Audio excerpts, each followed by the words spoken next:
Asdiqa, salam alaikum, bonjour ou bonsoir les amis. J'espère que vous allez bien. En tout cas, c'est ce que je vous souhaite et pour le meilleur de toutes les situations et partout où vous vous trouvez. Bienvenue sur votre chaîne Bled Maralibia et merci de nous recevoir chez vous et parmi vous. Mais avant de débuter cette séquence et à l'occasion de la nouvelle année 2022, je me permets de vous adresser mes meilleurs vœux, ainsi qu'à tous ceux et toutes celles que vous aimez. Aussi, dans la foulée, je me permets également de vous demander de ne guère hésiter de vous abonner à votre chaîne et de faire abonner toutes vos connaissances pour y être informés des dernières nouveautés et ce le plus rapidement possible. Cette 204e vidéo vient vers vous pour vous proposer ce qui fait débat habituel, c'est-à-dire tout simplement ce qui fait la petite discussion à chacune de nos rencontres.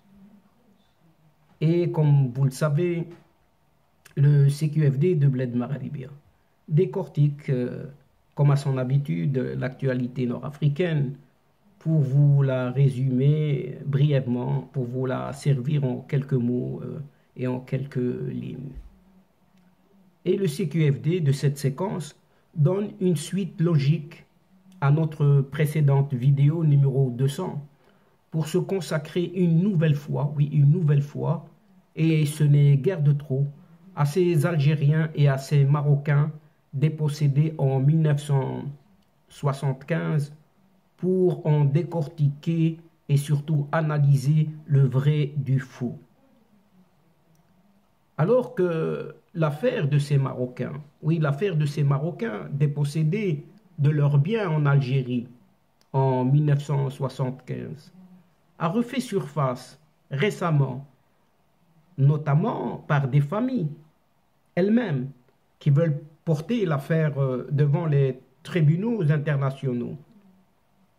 Eh bien, un super officiel algérien, il se dit ainsi, il se déclare ainsi, a tenté de récupérer le dossier en inversant les rôles et le sens de l'histoire, cherchant à alimenter la haine entre les deux peuples. Tout de même, oui, tout de même, c'est une affaire qui concerne plus de 45 000 familles marocaines établies en Algérie et chassées, oui, qui ont été chassées manu militari, comme des malpropres. En un certain mois de décembre 1975, un jour de Eid al-Adha, oui, un jour de Eid al-Adha, à savoir la fête du sacrifice, la fête la plus importante dans le calendrier musulman. Et sans pouvoir prendre leurs affaires, rien du tout, et encore moins vendre leurs biens. Cette expulsion continue aujourd'hui même de déchirer ces familles marocaines après des décennies plus tard.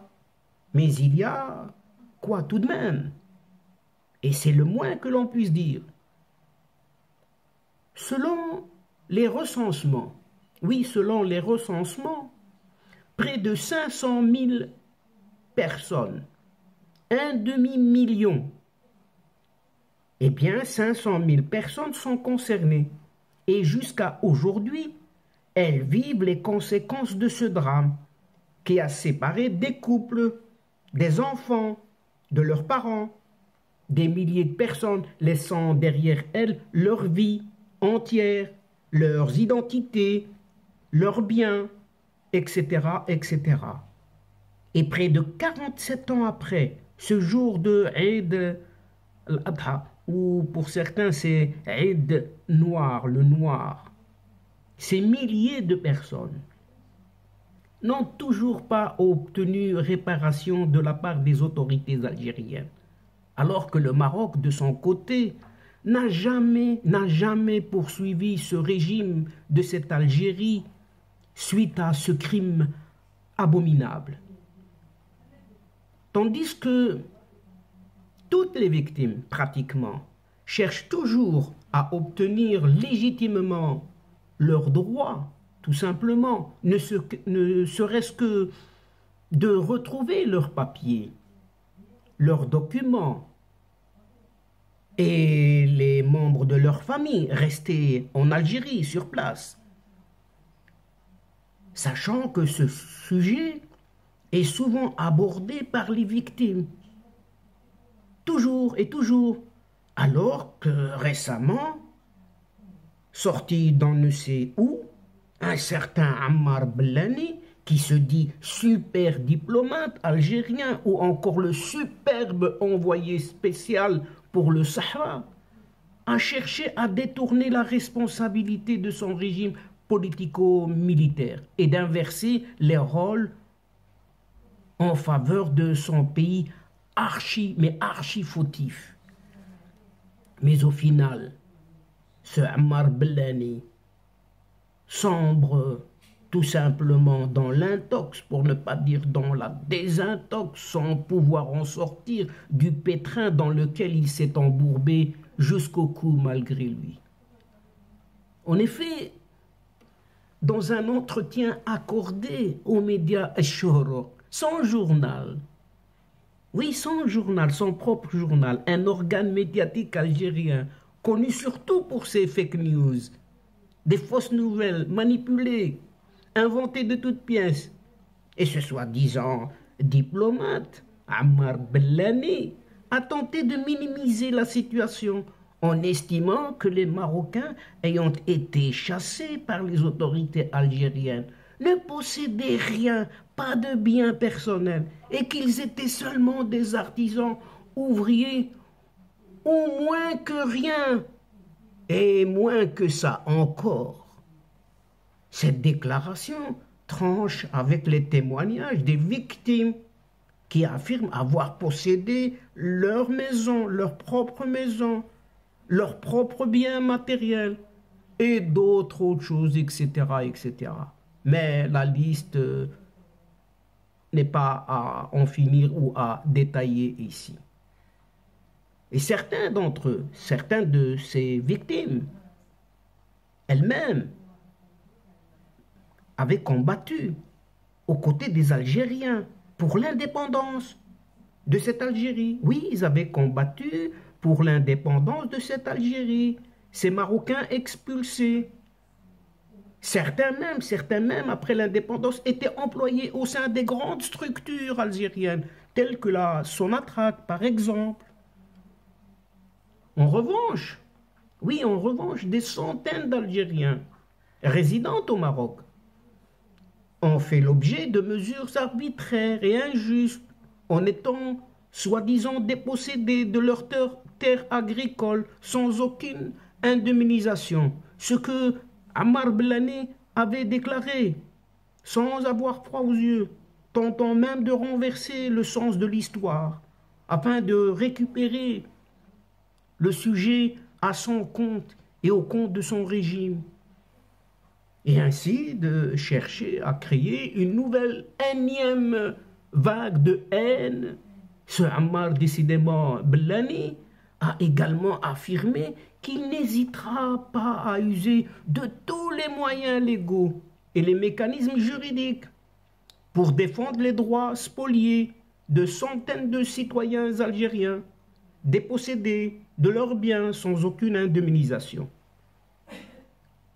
L'Algérie, il continue dans sa déclaration, l'Algérie apportera toute forme de soutien aux associations en charge de la défense des droits de ces victimes afin de leur permettre de faire entendre leur voix et de se constituer comme partie civile dans les actions qui seront intentées à l'avenir contre les autorités marocaines devant les instances internationales pour recouvrer leurs droits.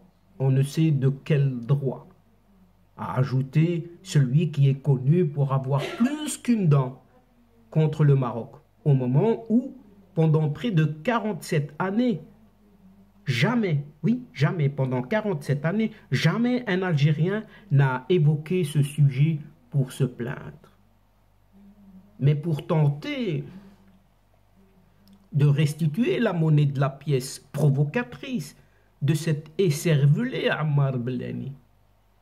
Nous lui soumettons ici une simple réponse de cet expert, Khalid Chegraoui, professeur d'histoire et d'anthropologie politique, vice-doyen sciences politiques et relations internationales à l'université polytechnique Mohamed VI. Et ce professeur, Khalid Chegraoui, nous livre la réelle version, loin de la fausse dramaturgie et ou de la propagande, cette propagande célèbre propagande algérienne anti-marocaine. Et pour cet expert, la question des Marocains dépossédés et chassés, surtout par l'Algérie, est autant connue en Algérie qu'au Maroc. Les Algériens savent très bien, savent très bien ce qui s'est passé.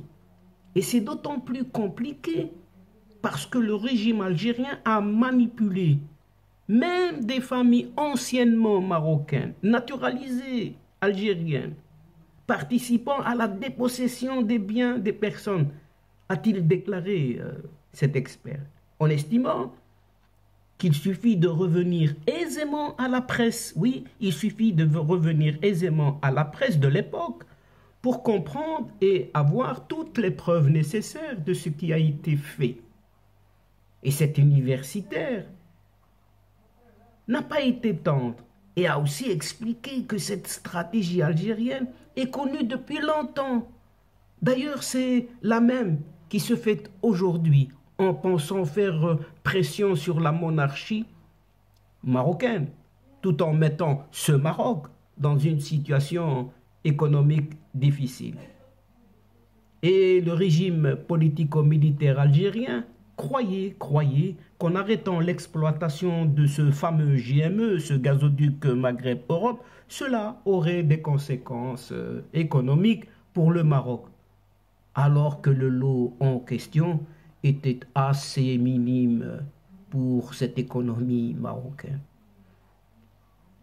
C'était juste deux petites centrales. Oui, c'était deux petites centrales. Pour ne pas les nommer, Tahadert et Bni Matar. Donc, ce qui était récupérable facilement via des moyens existants et autres outils, même s'il y avait des revenus, des droits de passage. Mais ce ne sont pas ces quelques dérisoires millions de dollars qui allaient faire plier ou en sorte de résoudre les besoins économiques du Maroc. Et d'ajouter, oui, et d'ajouter que ce qui est désolant de la part du système algérien, c'est qu'il y a un comportement de boutiquier, de petits commerçants, et qu'ils se retrouvent contraints de faire la politique des petits plats réchauffés. L'idée derrière ces pratiques, ces mesquines pratiques, était de mettre à la porte un certain nombre de personnes afin de créer une crise sociale et une crise économique, surtout au Maroc. Et cela n'a pas donné le résultat escompté, puisqu'il y a eu un plan de solidarité prévu, même si c'était en vitesse. L'État a pris toutes ses dispositions.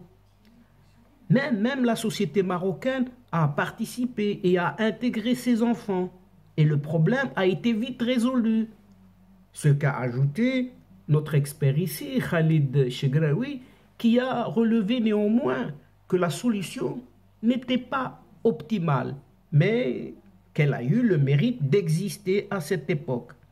Et ce n'est pas une question de quelques milliers de Marocains, et même s'ils étaient des millions à être refoulés d'un autre pays, ils ne seraient pas rejetés par leur mère patrie, ce qui est logique, n'est-ce pas? Ce serait la dernière chose qu'on pourrait attendre d'un État-nation tel que le Royaume du Maroc. aussi important, aussi historique, avec des structures extrêmement profondes que connaît justement ce Maroc. Et d'ajouter que du côté algérien, les familles ont vécu également un déchirement aussi.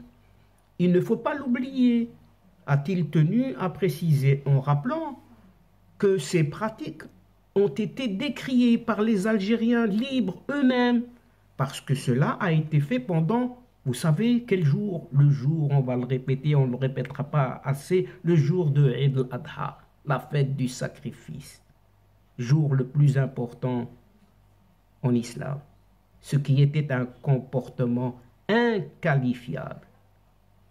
Et ils ont séparé ce jour-là, oui, ce jour-là, ils ont séparé des familles entières.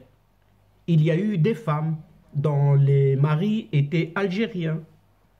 Certains ont enlevé les enfants à leur mère ou à leur père. D'autres ont laissé leurs enfants partir avec leur maman. C'était de terribles drames familiaux. Et c'est ce qui a pris beaucoup de temps pour résorber le problème. Enfin, on dit résorber. Des problèmes qui sont jusqu'à aujourd'hui insolubles. Les familles devaient se reconstruire en partant de zéro. Certaines n'avaient plus de proches au Maroc, n'avaient même plus d'identité au Maroc. Il leur fallait retrouver un travail, un nouveau logement, intégrer les enfants dans l'enseignement, alors que les deux pays avaient des systèmes différents. En effet, le système algérien à l'époque était en cours d'arabisation venant de cette francisation coloniale, cette ancienne francisation. Alors qu'au Maroc, son système éducatif traditionnel ne l'était encore dans son modèle, oui, traditionnel, bien entendu et bien connu des Marocains, ce que rappelle justement Khalid Chegraoui. Quant aux Algériens ayant quitté le Maroc, l'expert Khalid Chegraoui n'en pense pas moins de certains Algériens parlant d'un mouvement marocain de dépossession d'Algériens dans les années 70 et dont ce Ammar Bellani a pris cette affaire au vol comme contre-exemple sans corroborer les informations, les données ni la véracité de ces allégations. Il y a clairement là un phénomène de propagande, tout simplement, là-dessous, a commenté Khalid Chegraoui. Et ce qu'il y a, c'est qu'en 1973, le Maroc a mis en place une politique de nationalisation de l'économie. C'était cette approche socialiste. Et c'était la mode à l'époque. Alors on a nationalisé les grandes propriétés terriennes et les entreprises qui étaient possédées par des étrangers, a-t-il expliqué Khalid Chegraoui. Ce professeur a estimé aussi que ce que les officiels algériens ne disent pas, c'est que les personnes et autres entreprises concernées, à savoir des entreprises détenues par des Occidentaux cette fois, ont été indemnisées et que la politique de nationalisation de l'économie marocaine n'était pas contraire à la politique algérienne de l'époque qui était elle-même socialiste. Concernant les Algériens et leurs potentiels biens, ou supposés biens, au Maroc, le professeur Khalid Chegraoui a confirmé qu'il y avait des Algériens dans le royaume marocain à l'époque et qu'ils possédaient des biens. Effectivement, il y avait des Algériens, mais il s'agissait d'Algériens héritants de la période de colonisation, qui étaient beaucoup plus considérés comme des colons qu'autre chose, a-t-il déclaré, et d'expliquer en plus que ces entreprises installées au Maroc à l'époque étaient toutes liées à la période coloniale, qui leur permettait d'avoir des avantages. Il s'agissait également et notamment de Français qui avaient acquis des terres agricoles à l'époque coloniale. Et certains de ces Algériens étaient naturalisés français, c'étaient des Français sur papier. D'autres bénéficiaient de ces terres grâce aux largesses de l'administration coloniale, sous l'époque française. Parmi ces Algériens au Maroc se trouvaient des fonctionnaires, oui, se trouvaient des fonctionnaires, des traducteurs ayant travaillé avec l'administration française, traduisant du français en arabe et inversement. Ils avaient presque les mêmes statuts que les Français, oui, ils avaient les mêmes statuts que les Français de l'époque. Mais leur nombre est très minime et leur situation n'a pas posé de problème. Ce qu'affirme toujours cet expert Khalid Chegraoui. Ils n'ont jamais pu prouver qu'ils étaient propriétaires parce qu'ils n'ont jamais acheté ces terres. Ils n'ont jamais produit de documents. Donc, elles leur ont été octroyées, ces terres, ces propriétés, par cette administration française, à des fins de jouissance, tout simplement. Donc, malgré que ces Algériens-là, ne pouvant justifier l'objet de leur propriété, ils les ont conservés à l'indépendance marocaine, ce que déclare toujours Khalid Chegraoui. Et Khalid Chegraoui faisant remarquer que ces terres en question appartenaient à l'origine à des communes ou à des gens, à savoir des Marocains tout simplement, qui ont été dépossédés à la faveur de ces colons français de cette époque. Et voilà donc, chers amis, c'est ici que prend fin la séance de cette séquence d'aujourd'hui, tout en prenant congé de vous, mais nous espérons vous retrouver très bientôt avec un immense plaisir.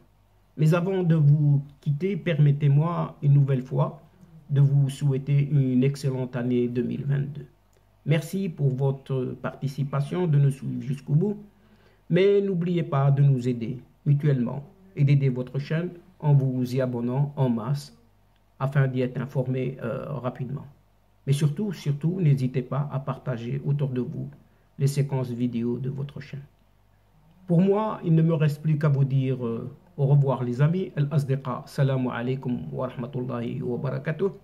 À la prochaine fois et à bientôt. إلى اللقاء في حصة أخرى إن شاء الله. مع السلامة.